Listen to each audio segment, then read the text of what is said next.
Okay, guys, hello everyone. So now we reach to chapter 6 from our novel. We'll talk about Wuthering Heights, chapter 6. Okay, just Noor Al Huda Karim, if you heard me, please read. نور الهدى كريم اقري.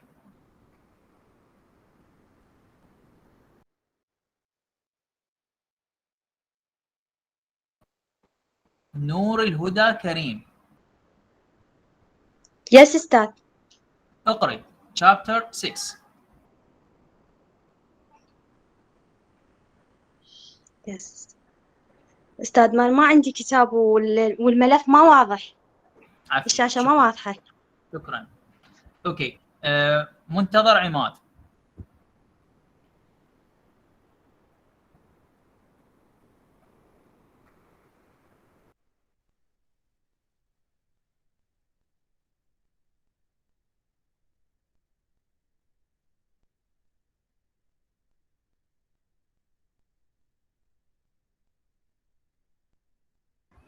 يس، منتظر عماد. نعم أستاذ. اقرا الشابتر السادس.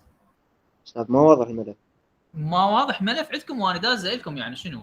طلع بالتليجرام تلقاه.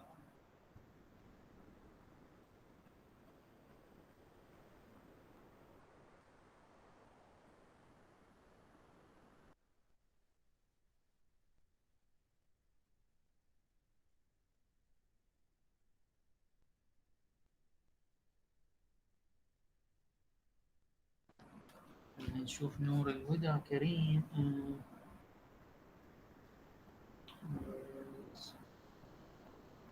اوكي.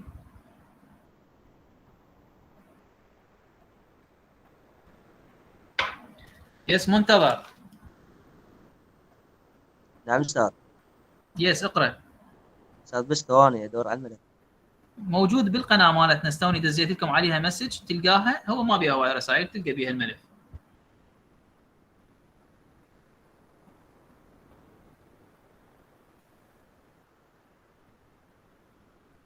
يس، هذا كله من وقتنا، من وقت المحاضره.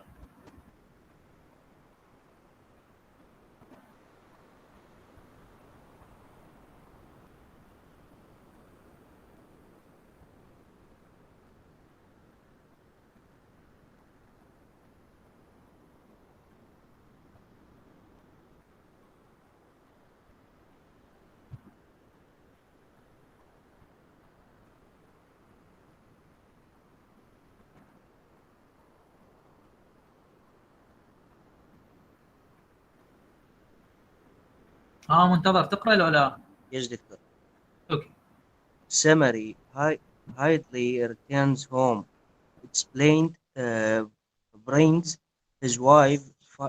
Fight women with a strange fear and death and symptoms of competition. Thought Elaine did not at first recognize them as such. Hidley also brought home new minerals and rules and informed the servants that they would have life in fair quarters. Most importantly, he tried elects to servants, stopping his education and making him work in the fields like any farm boy.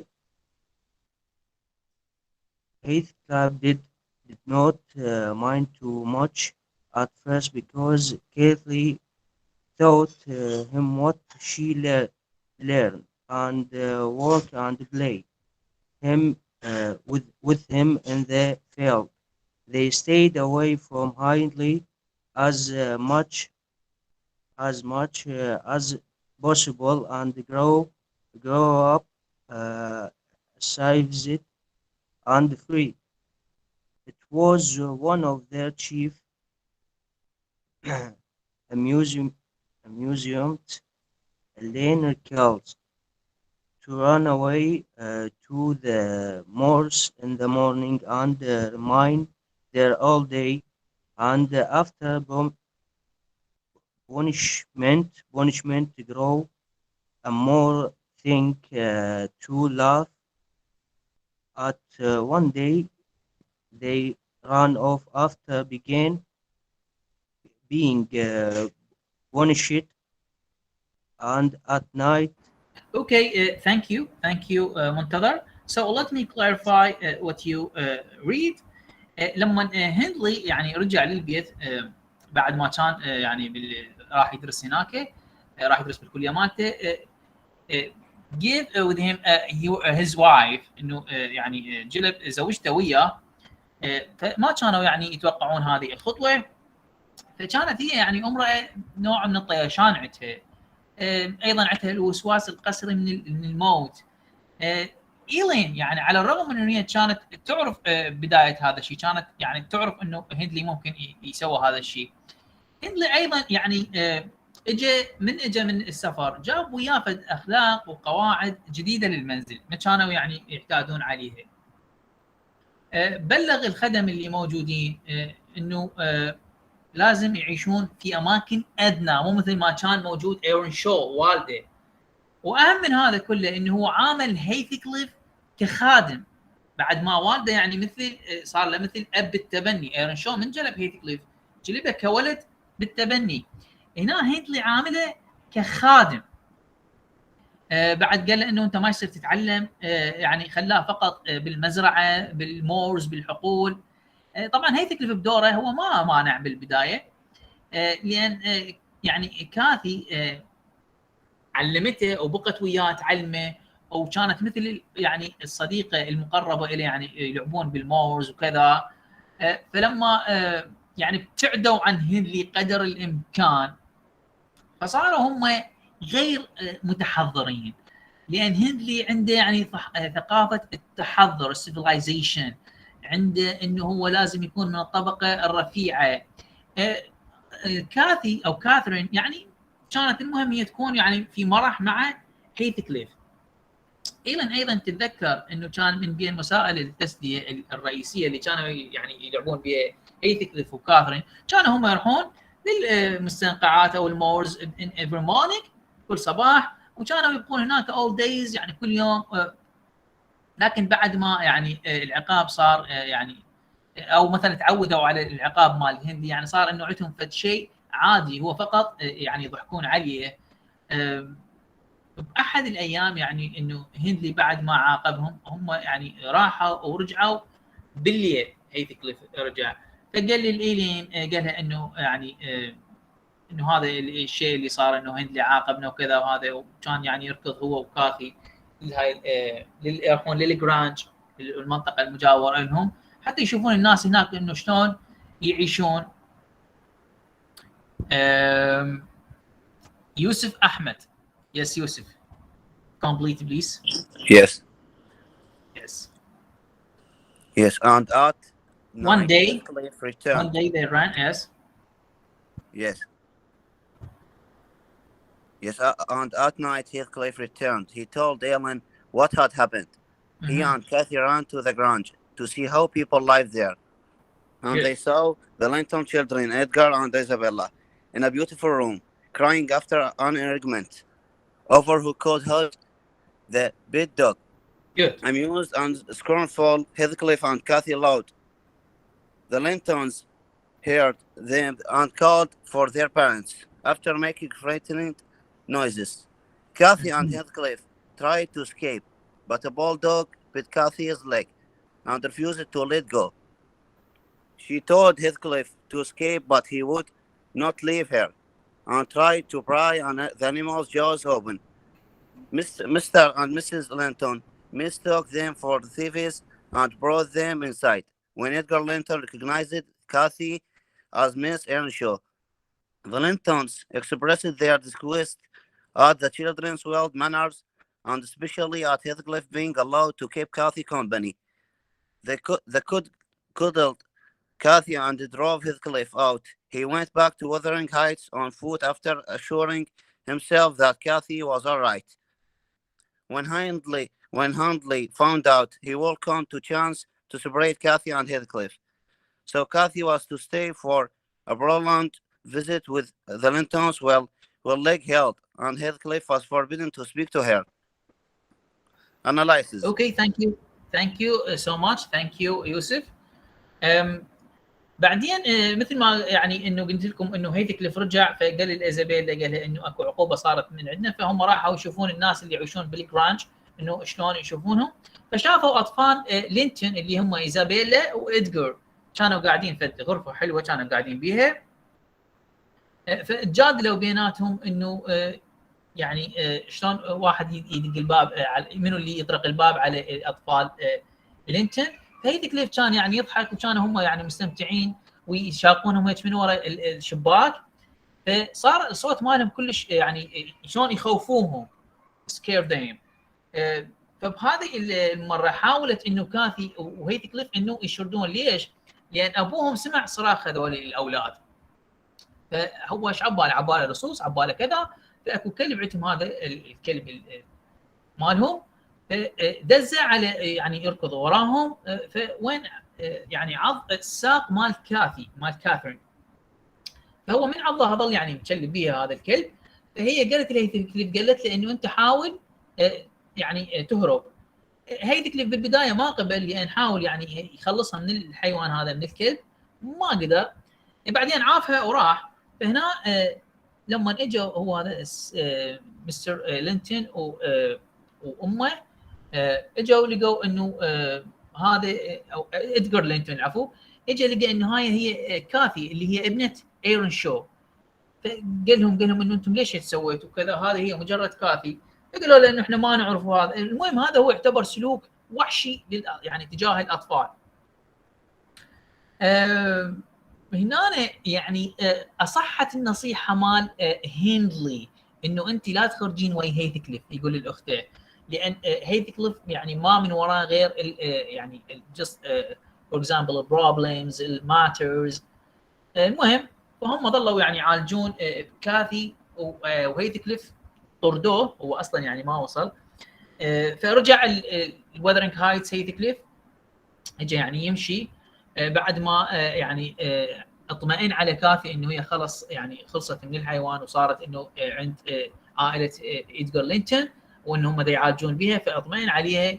هنا يعني اكتشف هيندلي هاي المساله، قال اوكي احنا ما عندنا اشكال، المهم انه كاثي تبقى بعائله متحضره، خليها حتى لو تبقى هناك المهم تتعلم. فهي بقت هناك يعني خلينا نقول زياره كانت مطوله ويا لينتون او عائله لينتونز. يعني بنفس الوقت هي كانت تتشافى من عضه هذا الكلب، وايضا بنفس الوقت بعد ما سمحوا لها انه تتكلم ويا هيثكليف. So now we have a critical analysis in this chapter. Retouch. Yes, retouch. Yes, sir. Analyzing. In this chapter, we first hear young hate تسمعني? Yes. Hate Yes, in this chapter, speaking. we first hear And- young Heathcliff speak, and it is worth noting how his loving adverse from the narrator we have heard so far. Yes, complete. Yes, and it is worth noting how his language differs from the. He is more expressive and emotional than Liquid or Ellen. Yes. Yes, or Ellen, and his speech is more literary. The Ellen's and Leaves artificial than Loudon's. He tended to speak in extreme and vibrating terms, expressing his scorn for agers, Linton's cordies and wines. Simply, he says, I do not exchange for 4,000 lives. My Yes, my condition here condition here. for for Ager Linton at through schools Yes, thrush grass is friends, right. Yes. not if I might have the Privilege privilege of of flying. Yes.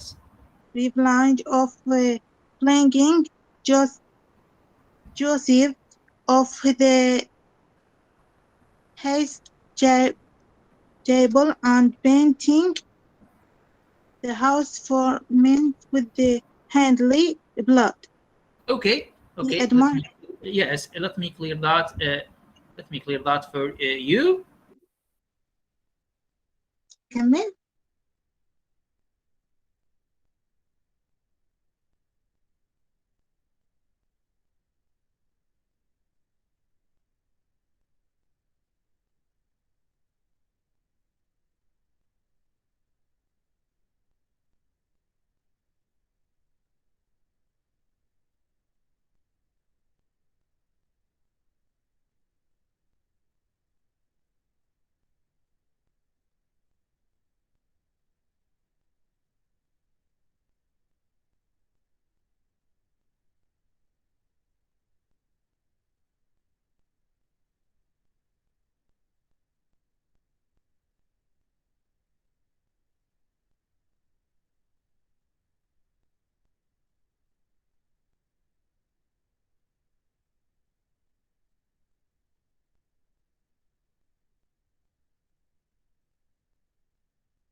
سوري. سمعتوا كلامي لو لا؟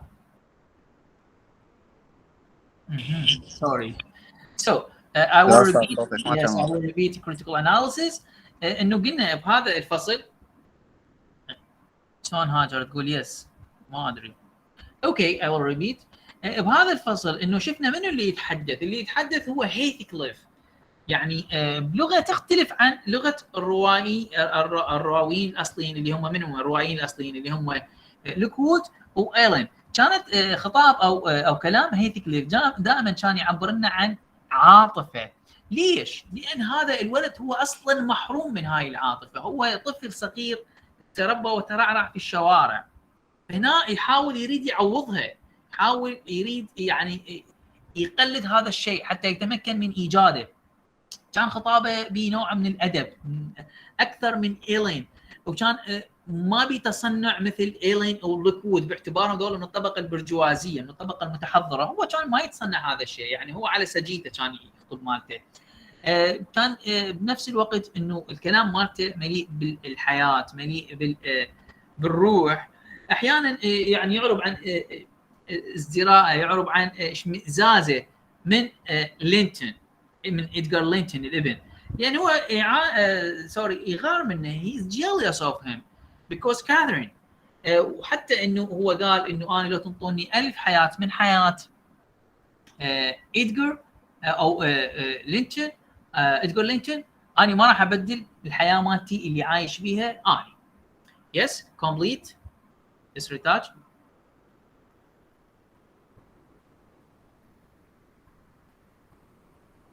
يس ريتاج. Yes, Dad. Yes, complete, please. He admired the comparative luxury of the Grange and recognized its beauty. Yes? Okay, but he remains entirely devoted to freedom of his life with the Kathy and cannot understand the selflessness of the spoiled children.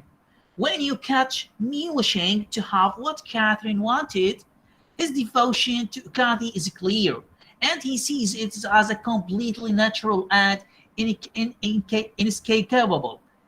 She is so immeasurably superior to them, to everyone of Earth, to everyone Earth.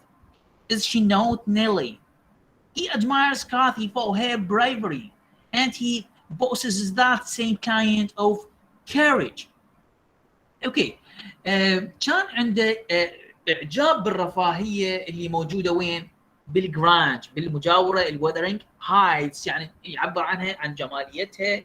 لكن هو كان عنده فقط غيره من إدغار لينتون، فكان الحريه المتوفره بها، لان بالوذرينج هايتس عنده هنلي مسيطر سيطره تامه، اما بالجرانج لا، يعني تختلف الحياه بها اكثر حريه، خصوصا ويا كاثي لما يلعبون بالمورس. يعني كانوا هم اطفال مدللين. الطفل المدلل ما عنده انانيه، لان هذا على السجيه مالته، انه دائما يوفر او يحاول يوفر كل شيء الطلبه من عنده كاثرين. اخلاصه كان الواضح الكاثرين، وكان انه يشوفه هذا يعني شيء طبيعي، يعني باعتبار انه هي الصديقه المقربه او الحبيبه المقربه من عنده. كانت هي من ناحيه الانسانيه، من ناحيه عدم الانانيه، هي كانت عندها تفوق على الجميع موجود بهذه الجرانج او حتى الموجود بالوذرينج هايتس. نفس الوقت يعني كان معجب بشجاعتها. اوكي. ايضا لذلك هو حتى الشجاعه لما تتوفر بشخص مقرب منك، هذا الشيء ممكن ينعكس عليه، وهذا ما انعكس عليه شخصيه هيثكليف، انه انزرعت بهذه الشجاعه. Yes, who can complete? Thank you, Ritaj. حوراء عدنان. Yes, Doctor. Yes, حوراء, please read. Chapter 7 Summary. Eileen resumes the narrative. Kathleen stayed through chokes crowned for 5 weeks. Unit Christmas when he returned home, she had been transformed into a young lady with that roles attend restriction. She could not no longer kisses line without worrying about getting flour on her dress. She heard Heathcliff feeling by combining his drunkenness and drightens to Edgar and Isabel fire complexion and clean clothes.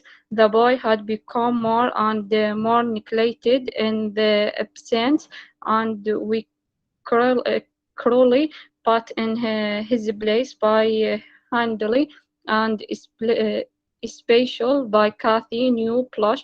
Kathy affection for Heathcliff and not really changed, but he didn't know now this and ran out refusing to come in for super Eileen. To come in for super Eileen felt sorry for him. This اوكي. ثانك يو. خلي اوضح هذا اللي قريته شويه. عندنا بالفصل الجديد اللي هو الفصل السابع، إيلين بدت بعد ما هيثكليف يعني كان هو يسرد لنا الروايه، بدت الان إيلين انه يعني كانت هي قعدت ويا كاثي بالثروش كروس جرانج اللي ظلت تقريبا 5 أسابيع الى ان جاء عيد الميلاد. بعدين إيلين يعني رجعت للمنزل، فرجعت وياها كاثي اللي صارت شابه او سيده مختلفه، لان هي كانت ويا هيثكليف كانت شخصيتها مثل شخصيه هيثكليف، اهم شيء المرح، اللعب، عدم الاكتراث. حتى لو يتوسخون هذه الملابس مالتهم من المورز من الطين اللي موجود، يعني مو بنت العائله المتحضره. فبعد هذه ال5 أسابيع اللي عاشتها ويا ذيك العائله، ويا عائله ليكوود او ويا عائله إدغار لينتون، تغيرت، فرجعت انه هي اكثر تحضر، حتى يعني ظلت ما تقدر تقبل إيلين هذه كبيره الخدم مالتهم، ما تبوسها مثل قبل. او مره من المرات انه يعني لما رادت تسلم عليها وقعت كان بيتها فد كوب من هذا الطحين، فوقع عليها على الفستان مالتها، الدمر مالتها. فهنا مشاعر هيثكليف لما شاف هذه الشخصيه المتحوله يعني ضاج، لان خاف انه هذا الشيء ينعكس عليها، خاف انه او ينعكس عليه، خاف انه هي هذه بعد يعني تغيرت حتى تجاهه، باعتباره انه هو يعني شخص اسود، وكان يعني غير مهتم به من ناحيه الملابس، من ناحيه الشخصيه. فيعني حتى انه ايزابيلا يعني كانت انه تقول له بهذا الشيء. فصار هذا يعني الشخص او هيثكليف يعني دائما خصوصا بغياب او ابتعاده عن كاثرين، يعني صار اكثر اهمالا لنفسه، فعاملوه بقسوه، يعني خصوصا هندلي الاخ الاكبر الكاثي عامله بقسوه ومعامله خاصه بعد ما كان مدلل ويا كاثرين. تغيرت بس كاثرين انه صدق يعني هي او صحيح انه هي تغيرت شخصيتها، تغير لبسها، تغير اسلوبها، تغير كلامها، لكن بنفس الوقت بقى فد شيء داخلها تجاه هيثكليف انه هذا ما تغير، لكن ما بينته لين خوفا عليه هيثكليف. Yes, complete. Yes, Laura? Doctor. The Linton children were invented for a Christmas party the next day. That morning, Heathcliff humbly approached Elaine and asked her to make him descend because he was going to by God. Elaine applauded his reception and assured him that Catholic style like him, and that she was aggravated by his shyness. When Heathcliff said he wished to could be more like Tigray, fire, rich, and well behaved, Eileen told him that he could be perfectly handsome if he smelled more and was more trustful. However, when Okay. his child Thank you. got no Yes. pain Yes, thank you حوراء. So اكو فد سووا دعوه هذول عائله لينتون، او دعوهم لدعوه عائله لينتون، حفله مال عيد ميلاد يعني باحد الصباحات. فاجى هيثكليف، لان هيثكليف هو ما حد معتني به وما حد مهتم به، فاجى وين؟ اجى الى إيلين هذه كبيره الخدم، فطلب من عندها انه قال لها يعني انا اريد ان يعني مدعو لهذه الحفله، وانا اريد اظهر يعني بمقام شويه يكون اجمل، ملابسي كذا يعني رتبيني. فإيلين يعني قالت له اوكي انه هذا جيد، هذا القرار مالتك، وانه اريد اقول لك في شيء ثاني، انه هذا الشيء خليه في حسبانك، انه كاثي او كاثرين لا زالت تحبك، وهي يعني بنفس الوقت حزنانه عليك بس ما تقدر تسوي شيء. فهيثكليف قالها انه اتمنى انه انا اصير مثل ادجار، يعني هو يغار من ادجار لينتون، قال اتمنى انا اصير مثل ادجار يعني بهذه الصوره اللماعه وهذه الصوره، حتى انه كاثي يعني تكون وياي، يعني يكون عندي مثلا انه اكون غني، انه اكون يعني من عائله متحضره. فقالت له إيلين انه انت كشخص، انت شخص وسيم، انه تقدر تصير هذا، انا هسه راح ارتبك، انت ما عليك فقط انه من تكون تبدا الحفله، انت فقط عليك الابتسامه، انه تبتسم. Yes. However, thank you so much حوراء. Thank you so much. علي عبد الرضا. Yes, علي. علي عبد الرضا. Sorry, yes, I will you. Sorry. Okay, Ali, please read. Okay. However, when Heathcliff, now clean and cheerful, tried to join in the party, Hadley told him to go away because he was not fit to be here there. Edgar unwisely made fun of his long hair, and Heathcliff threw two applesauce at him, and was taken away, flogged by Handley. Kathy was angry at Edgar for mocking Heathcliff and getting him into trouble, but she didn't want to ruin her party. She kept up a good front, but didn't enjoy herself thinking for Heathcliff alone, and Pittman. At her first chance after her guests gone home, she crept into the garret where he was confined. Okay, thank you so much. Analysis. Thank you. Yes, thank you. لما هيثكليف انه حاول يعني يكون بهذه الشخصيه الجميله، الشخصيه المبهجه، انه يبتسم، يكون نظيف، او وينضم الى هاي الحفله. هندلي قال له انه انت يعني لازم تغادر الحفله، انت ابد مو لايق لهذه الحفله.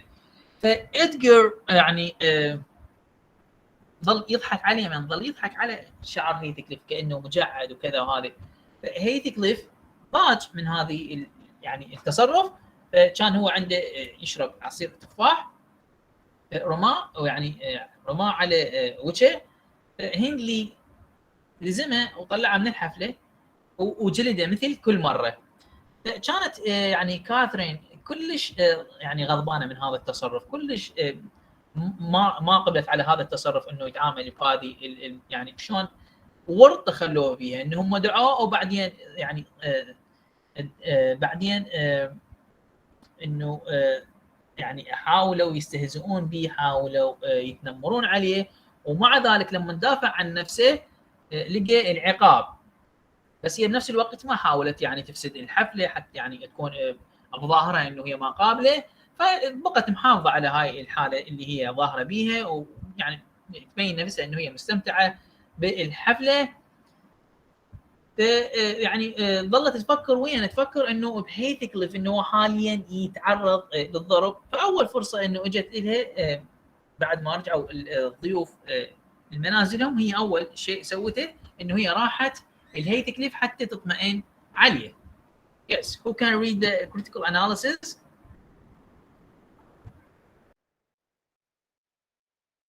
Yes, doctor. Yes, Ahmed. Yes, Ahmed. Good.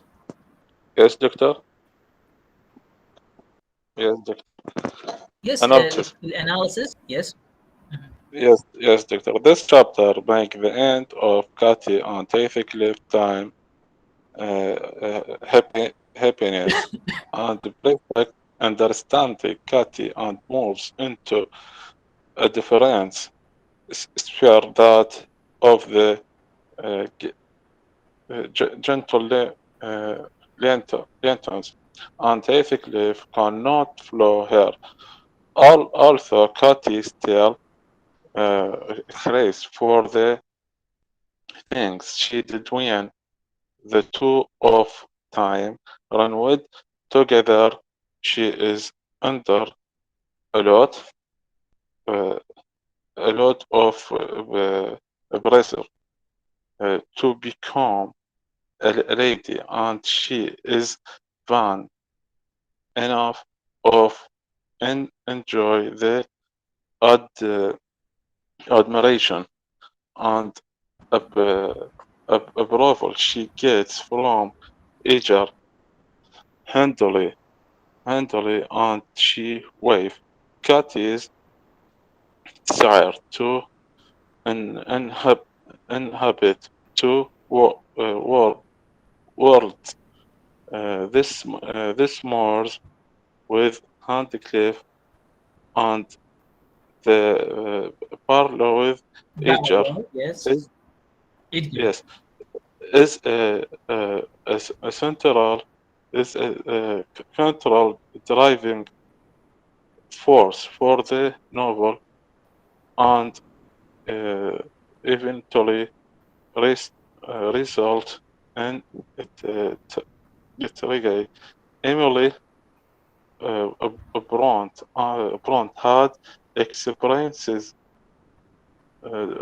Experience, a personal personal experience, inability. a personal Yes. inability to remind try to herself while in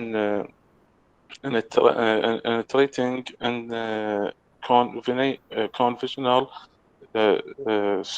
soul trimes, Jill and she Terms. chose terms, and she chose the abandoned uh, society as a result. Society as a result. Cathy result Cathy takes a different route. Okay. Yes. Yes, Thank Dr. you. Chapter Thank you, 8. Ahmed. So, no. Thank you, Doctor. Let me clear the critical analysis of chapter 7. انتهى الفصل السابع اللي هو يعني هاي القصه مال كاثي وهيث كليف، انه كانت اكو بيناتهم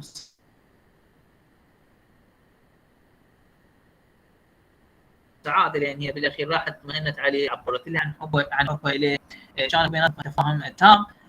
هنا كاثرين صارت شخصيتها يعني مجال مختلف اللي هو مجال لينتنز، لان طبعت باطباعهم. هي صحيح ما نسيت هيك كليف، لكن بقت انه هي مطبعه باطباع عائله لينتون. وهيتلر بنفس الوقت انه ما راح يقدر يتبعها، لان هي صارت عائله تختلف عن عادات وتقاليد وشخصيه هيتلر ارثر. على الرغم ان كاثي اللي سوتهن بحياتها او سوتهن ويا هيتلر مثل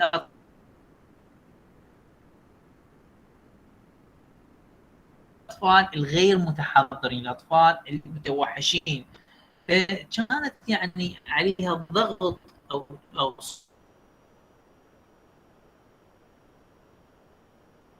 سلط عليها ضغط من قبل عائلتها، من قبل هنري على وجه الخصوص، انه تكون سيده يعني من عائله إدغار. كانت كاثي انه عندها رغبه ان تعيش بطريقتين او عالمين مختلفات، اللي هم يعني عالم او طبيعه المورس المستنقعات وهي هيثكليف، والطبيعه الثانيه ان هي تعيش بهذه الحياه الفاخره، صاله المعيشه الفاخره اللي ويا من؟ ويا إدغار لينتون. فكانت هذه اللوب او الحركه المركزيه للروايه مالتنا، اللي بالنهايه ادت الى ماساه، لان هي لازم عليها بالنهايه ايش تختار؟ تختار طريق من الطريقين، يا اما طريق إدغار لينتون اللي هو طريق التحضر والعائله والمدلله والشخصيه المحترمه، لكن تبتعد عن حبها، او طريق هيث كليف اللي هو مليء بالبهجه، بالطفوله، بالمرح، لكن بنفس الوقت تبقى غير متحضره. فهنا ايميلي برونت خلت هذا الشيء يعني وظفته الراويه مالتنا اللي هي ايميلي برونت، وظفت هاي المساله بالروايه اقتداء باخوها، اقتداء بشخصيه اخوها اللي يعني كان يعاني من، او اقتداء بنفسها اللي كانت تعاني من هذا الشيء اجتماعيا. يعني نفسيتها هي ما شرحت لنا عن نفسيتها اكثر، لكن وظفتها من نفسيتها. لما تقرا اعمال ايميلي برونت، لما تقرا عن حياتها الشخصيه راح تلقى انه هذا الجزء مرتبط بشخصيه ايميلي برونت مثل حياه كاثي. لذلك هي اختارت ان تتخلى عن مجتمع وتختار حياه معينه تعيشها. لذلك انه كاثي نشوفها اختارت طريق هو إدغار، بعدين اختارت طريق إدغار، عافت حياه الطفوله، لان حياه الطفوله بالتالي يعني تؤدي بها الى امور قد تكون يعني لا تحمد عقباها. فهذا الدور اللي عكسته هو ايميل برونت الكاتبه مالتنا، عكسته على شخصيه كاثرين. Okay, chapter 8, I will read it. Summary: Hindley's wife Frances gave birth to child Hatton, but did not survive long afterwards. She had constipation despite the doctor's warning. Hindley persisted in believing that she would recover, and she seems to think so too.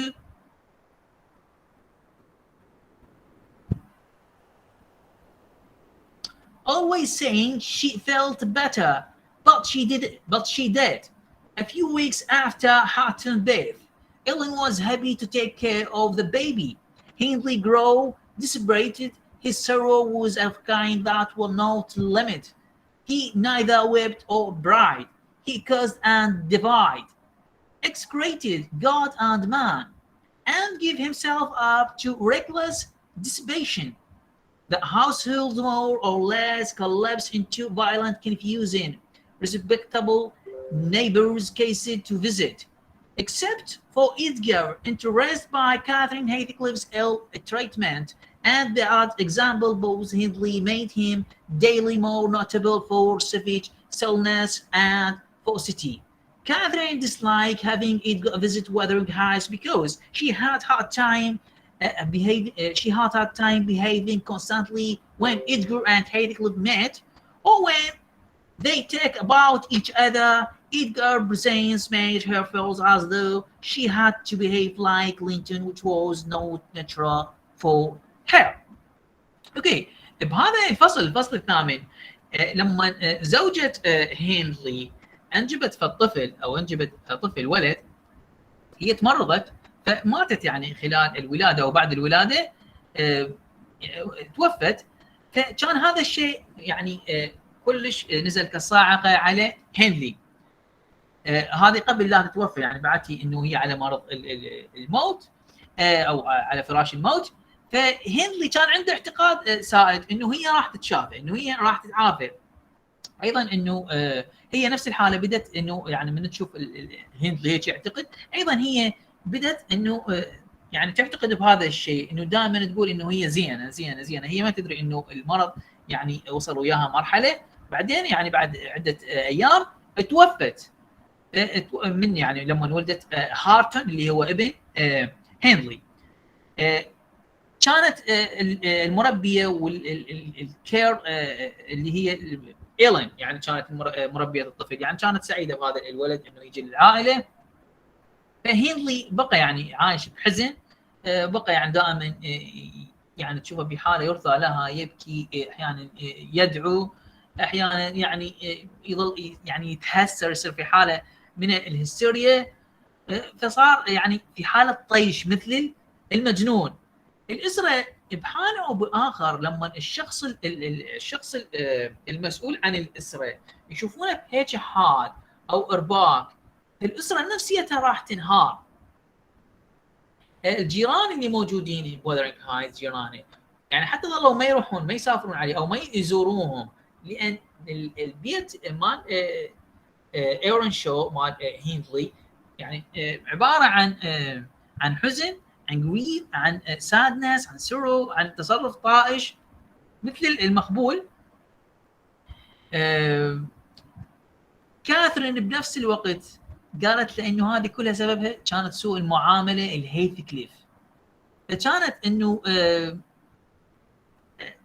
قالت له انه هذا الشيء اللي سويته ضد هيث كليف هذه كانت النتيجه مالته، هذا نتيجه الوحشيه اللي بيها انت، هذه نتيجه الكآبه اللي بيها انت.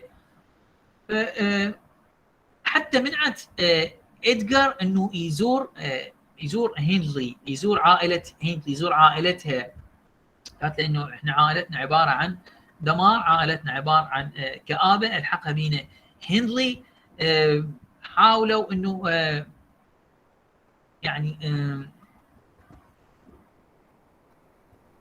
يعني حاول ادغار انه قال لها ما دام اني بحياتك انه راح اخليك تكونين انه انت اسعد مما فيه الان، يعني بسبب هنري وبسبب العائله وبسبب ايضا معامله هنري الهيث كليف. فاني احاول قدر الامكان انه اقدم لك الوقت والرعايه والاهتمام اللي انت تحتاجيهن. فخلينا نشوف هنا الكريتيكال اناليسيس. Hindley's dissipation, moral degradation, further advance that only a strong character can survive defeat or bereavement without becoming distraught. His desperation is a result of his lack of firm foundation. Ellen says that he had room in his heart for only two idols, his wife and himself. He dotes on both and adore on one. Evidently, it is impossible to live well when only crying about oneself, as Hindley does following his wife's death. It would be interesting to compare Hindley's behavior and Heathcliff's in the opening chapter.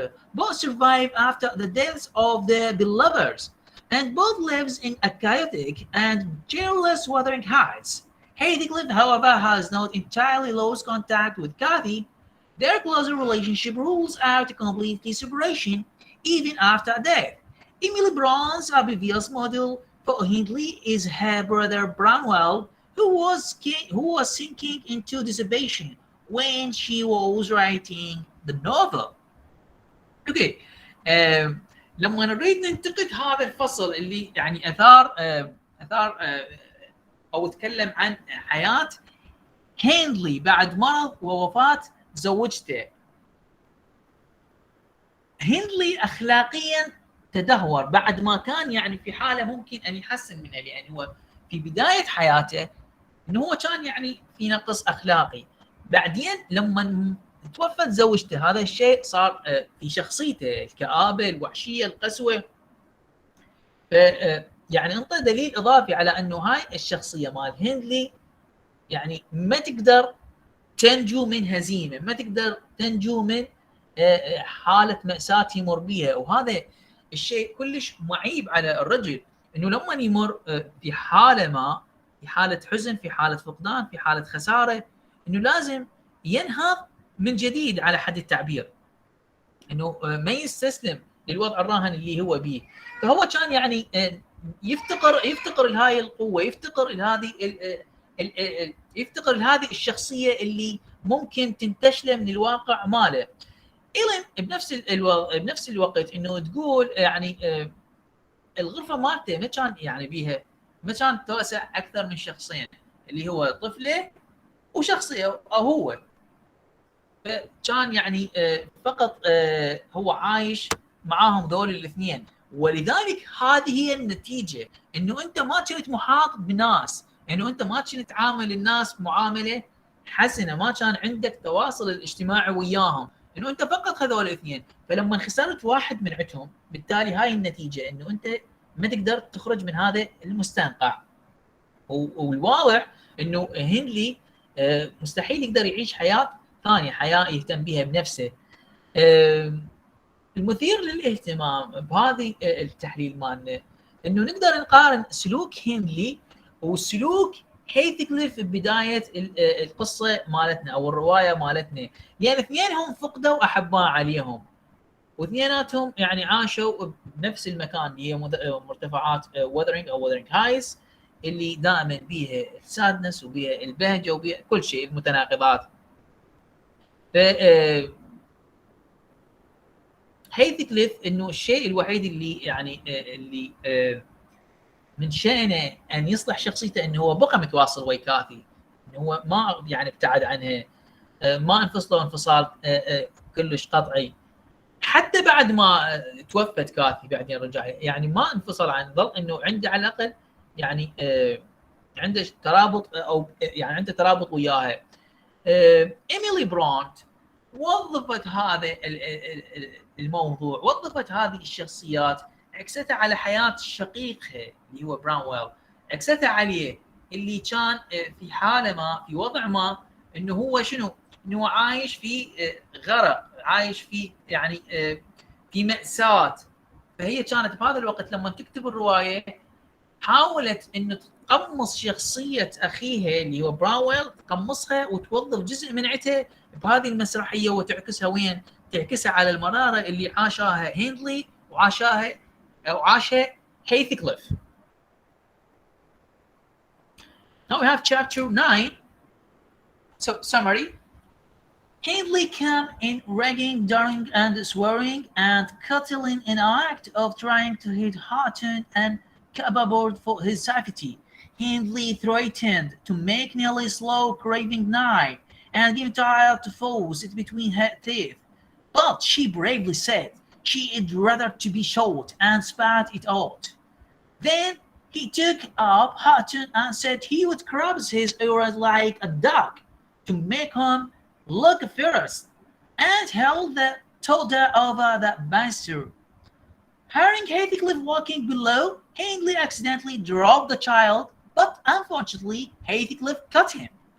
Looking up to see what had happened, he showed the intensest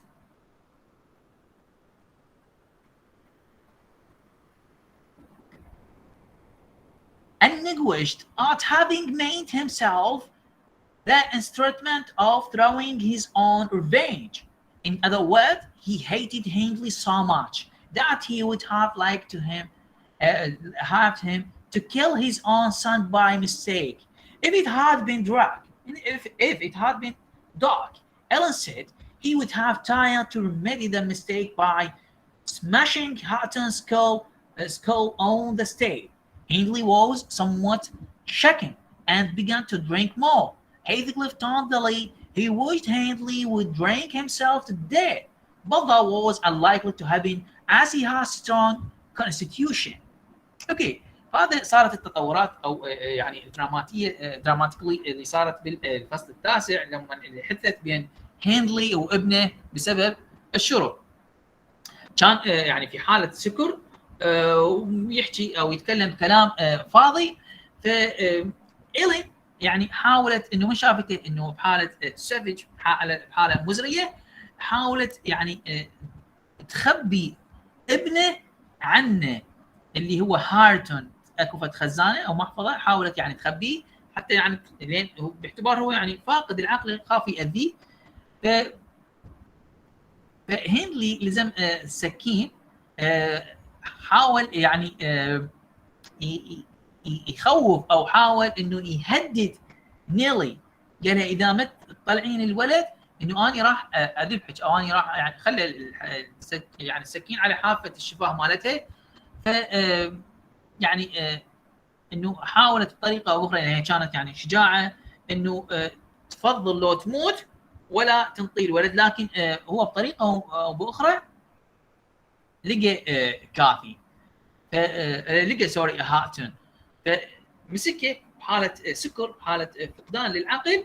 فوين رماه من فوق، وهذا الحكي يعني بالطابق الثاني مال المنزل، فشمر الطفل. بهذه اللحظه هيثكليف انه سمع الصياح والعياط مالتهم، فكان يدخل للبيت. بهذه اللحظه اللي رمى بيها الطفل، بهذه اللحظه كان هيثكليف استوى يعني وصل يم الدرج، فمسك الطفل، لكن هو تعور ايضا تعور. فاللي شاف انه شاف هندلي ماسك إيلين ويهدد بيها، فكره هندلي يعني بدرجه كلش، لان الشخص لما يوصل الى درجه انه هو ممكن ان يؤدي الى قتل ابنه، فاذا هنا خلاص انه هذا الشخص يعني انتهى. فهاي اللحظه يعني صارت الدنيا ليل او حل ظلام. هو بدا انه شويه يعني يحاول تسترجع له ذاكرته، يحاول انه يصحح الاخطاء مالته، لكن راس هارتون يعني من ضربه الدرج صار به الجرح، لكن هو يعني سلامته انه كانت بيد هيثكليف. بعدها شويه رجع انه هم يعني ظل يشرب. وهذه الحاله اللي يعني تميز لنا هندلي الى اي درجه من البؤوس هو وصل بها. The atmosphere of careless violence, disappear and haunted in the first part of the chapter is almost suffocating. Heathcliff's willingness to kill an innocent child out of revenge and first real indication of his lack of morality. It is unclear whether that immorality is about the result of his hard children and miserable circumstances, or whether he was always like that. Certainly, he appeared quite changed from the sensitive boy who wanted to look nice so Kathy wouldn't reject him for Edgar, and who relied trustfully on Ellen, but he had spoken of wanting to paint the house with Hindley's blood much earlier.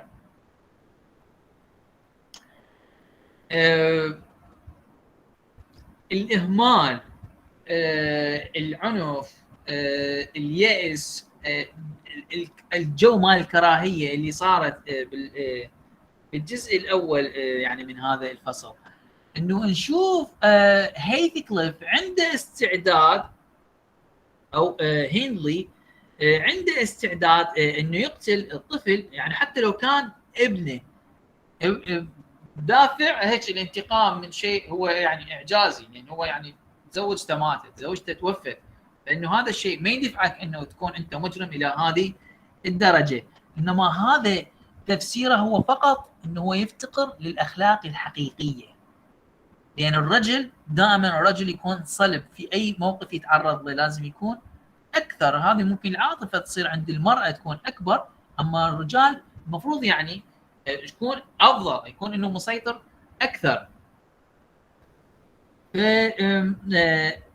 الواضح انه نشوف بالكريتيكال اناليسيس مالتنا انه هذه الوحشيه، العنف، الكراهيه اللي صايره هي نتيجه من الطفوله الصعبه، الظروف اللي عاشاها هنلي.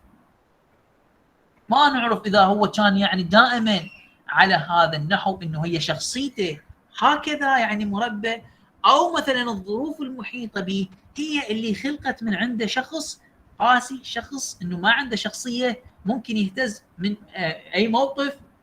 لكن المؤكد انه انه يبقى يعني فد شخص حساس في جوانب ما، انه يكون يعني احيانا يكون انه لطيف يعني في جوانب نادره. هيثكليف بنفس الوقت صحيح هو يشبه هندلي في بعض المواقف، لكن من ناحيه ايجابيه هيثكليف افضل بهوايه، رغم انه الاثنين يعني عاشوا حياه ممكن تكون في طفولتهم قاسيه، وان كان هيثكليف شخصيته وطفولته كانت اقسى من هندلي، لكن هذا الشيء ما اثر على شخصيته ككل، وانما بقى عنده جانب لطيف، بقى انه عنده جانب يعني جميل. احيانا يتصرف بهذا الجانب حتى انه يعني حتى لا يثير حفيظه او لا يثير غيره كاثي اللي هو بسبب ادجار. دائما يتميز بهاي الثقه، ما يظهر غيرته ويكاثي. يعني الغيره احيانا المراه من نشوف الرجل يغار عليها او يغار من شخص ثاني من عندها، احيانا انه تمسكها هذه كنقطه ضعف على الشخص المقابل. هنا هيثكليف ما تصرف هذا التصرف، وانما كان قدام او امام كاثرين كان يتصرف بشجاعه حتى ما يبين ضعفه او غيرته على كاثرين. The definition of love for Catherine and Heathcliff is perhaps Emily Brown's original creation. It is not based on appearances, material consideration, sexual attraction, or even virtue, but rather than a shared being. Cathy says, I am Heathcliff, he is always in my mind. Not as a pleasure any more than I am always a pleasure to myself, but as my own being. In this sense, her decision to marry Edgar is a terrible mistake. She will abandon the essence of herself. Apparently, the sexual aspect of love is so meaninglessness for her that she believed marriage to Edgar would not come between her and Heathcliff. She would not consciously abandon her soul. Heathcliff thinks otherwise since he runs away. Okay, good. إذا نريد نشوف العلاقة مال كاثرين وهيثكليف أو الحب بيناتهم، اللي إيميلي برونت الكاتبة مالتنا أو الروائية مالتنا جدا يعني خلت عليه هذه اللمسة الجميلة. الحب مالتهم أو العلاقة مالتهم ما تقوم على المظاهر أو الاعتبارات المادية أو السكشوال انتراكشن أو حتى الفيرتشوال، وإنما كان العامل المشترك إنه دائما هيثكليف تقول أنا أو سوري كاثرين تقول أنا أو هيثكليف إنه أنا وياه واحد، هو في ذهني وأنا في ذهنه. Not as a sexual enjoyable, not as a sexual relationship، وإنما علاقتهم كانت تتسم بالبراءة، ما مبنية على غير أمور. فهذا اللي كان يعني اللي وظفته إيميلي برونت. العلاقات في حد ذهن إيميلي برونت and also I am think she is clever and she is in fact away. إنه العلاقات المبنية على الجانب الآخر، الجانب المتعاوي، الجانب الغير شرعي، في حد تعبيرها انه لو مبنيه على هذا الشيء ما راح يستمرون بهذه العلاقه الجميله، ما راح يستمرون بهذه العلاقه حتى بعد ان تزوجت، حتى بعد ان ماتت ما راح يستمرون، وانما اذا صار بها هذا الجزء، دخل بها هذا الجزء، انما راح تفسد العلاقه. وهذا اللي يحصل في جميع العلاقات. سو انه حتى انه قرار كاثرين تتزوج إدغار كان خطأ بالنسبة إليه، لأن هي مو خطأ يعني خطأ نفسها، وإنما خطأ من إدغار. ليش؟ لأن هي كانت روحيا جوهريا كانت عايشة ويا هيثكليف. هذا اللي منو قالته؟ هذا اللي قالته كاثرين، قالت إنه أنا روحيا أنا ممزوجة ويا هيثكليف. فزواجي من إدغار حتى وإن كان بجانب سكشواليتي أنا ما راح أعيش هذا الجانب. أنا يعني أوكي، بس أنا كحسيا أنا ما أحس بهذا الجانب، أنا كشعوريا ما راح، أنا فقط يعني علاقتي تبقى روحيا ويا هيثكليف. فهي كانت بريئة جدا من هذا النوع. Now we reach to chapter 10. Catherine got along surprisingly well with her husband and Isabella, mostly because they neither abused her. She had seasons of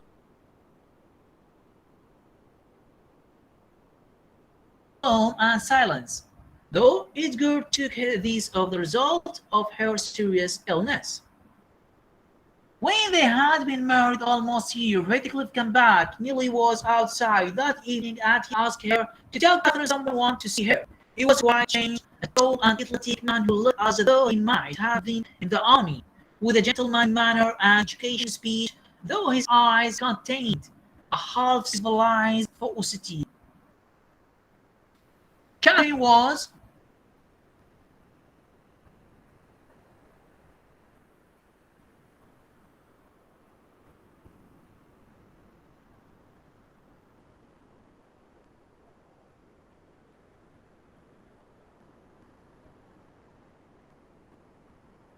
اوكي.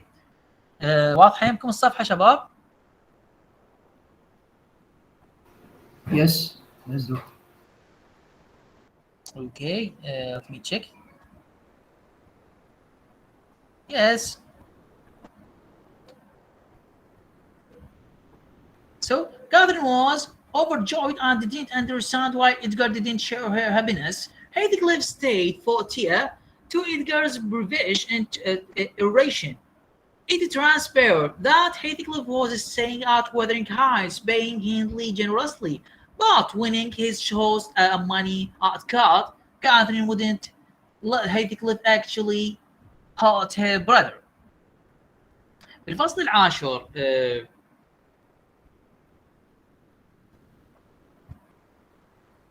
كانت اكو علاقه انه جميله ويا زوجة او ويا ايزابيلا. يعني صحيح كانت اكو عاشوا مروا بمراحل من الكآبه، مروا بمراحل من الازدراء. فإدغار بنفس الوقت انه هو قال اوكي هذا فقط يعني هو مرض انه صار عند كاثرين فعادي. بعدين تزوجوا. بهذه اللحظه هو هيثكليف يعني سافر او غادر. بعد سنه من زواجهم رجع هيثكليف، رجع الوذرينغ هايتس. من رجع لقى انه كانت موجوده هي نيلي موجوده، يعني تقريبا وصل المساء، فكانت موجوده هي خارج او بهذه الارض. فسلم عليها وقال لها انه انا اريد من عندك يعني خدمه، انه انت اريد اني اشوفها كاثرين اذا تقدرين تقولي لها.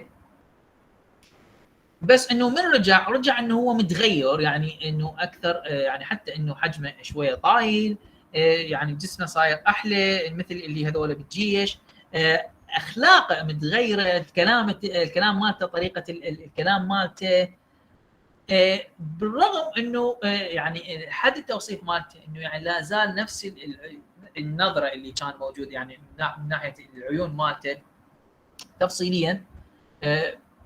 فكاثرين لما سمعت هذا الخبر فكانت كلش سعيده، لكن بنفس الوقت شوفوا كاثرين ايش قد بريئه، ايش قد يعني في قلبها نوع من البراءه.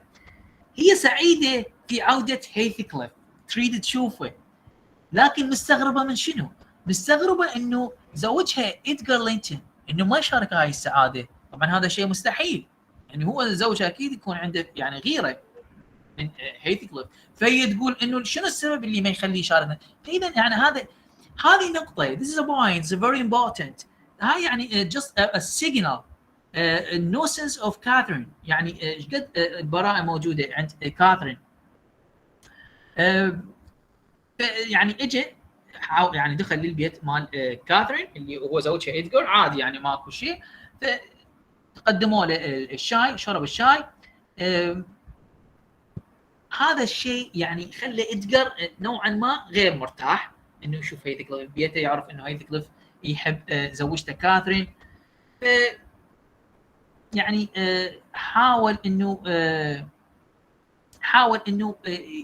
نوعا ما يسخر من هيثكليف بتوين لاينز، يعني بين الاسطر، حاول انه لكن هيثكليف كانت شخصيته اقوى، فعادي انه ما راح تاثر. المهم انه هو شاف كاثرين قال لها انه هندلي يعني مطلوب لي اموال لان انا صرت يعني صار عندي فد نوع من العمل، هذا الكارتات.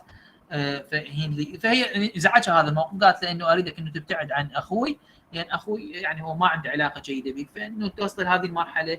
يعني هذا الموضوع اللي دار بيناتهم. A critical analysis. Catherine's belief that Edgar should not be jealous of her relationship with Heathcliff implies that difference in her mind between her passionate love for her adopting brother and ordinary love affairs. Catherine says that just as she does not envy Isabella's blonde hair, so Edgar shouldn't become jealous when Cathy prizes Heathcliff. He should be glad for her sake. The comparison with Isabella suggests that Cathy and Heathcliff are sister and brother, which is evidently not the case, but it is a comparison that makes sense to her. Okay. لما كاثرين تعتقد انه إدغار المفروض ما يشعر بهاي الغيره، ما يغار عليها من علاقتها بهيثكليف، مثل ما قلت لكم انه هذا دلاله على انه عقليه كاثرين، انه شلون احيانا تعتبر هيثكليف صحيح يعني هو اكو حب بيناتهم، صحيح اكو انصهار بيناتهم كروح واحده، لكن احيانا تصل بيناتهم الى حد الاخوه، انه تعتبره مثل اخوها، لان علاقتهم علاقه هيثكليف وكاثرين اوكي، خاف البعض يعتقدها صداقه، هي مو صداقه، هي حب، لكن حب طاهر جدا بعيد عن كل الامور الاخرى. فلما تكون انه انسان انت عندك، ولذلك انه many of relationships that doesn't including sexual or sexual attraction, you will say it like as long time will be continue. هذا اللي صار بين علاقه هيثكليف وكاثرين، انه استمروا بهذه العلاقه الى اطول امد ممكن حتى بعد وفاتها، لان كانوا بعيدين عن كل المسميات. فهي هنا انه يعني اظهرت ازدراءها من إدغار لينتون، انه المفروض انه انت ما تغار، يعني انا هيثكليف حتى وان كانت عندنا ما مبنيه هذه العلاقه، وانما هي فقط الحب الطاهر الصادق. yes.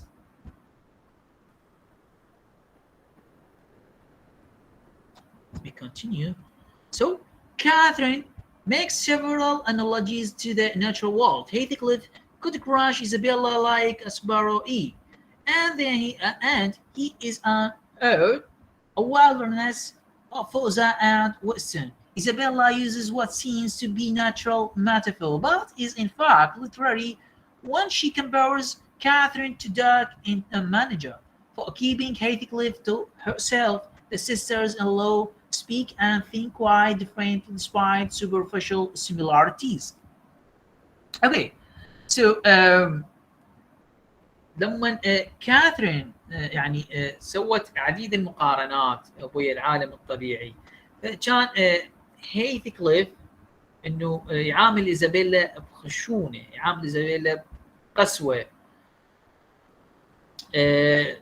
كانت انه ايزابيلا يعني تستخدم هاي الاستعاره اللي قامت بها من ويا كاثرين، انه تقارن العالم الطبيعي ويا علاقتها ويا هيثكليف. ايضا هذا اللي استخدمته ايزابيلا بعلاقتها ويا هيثكليف.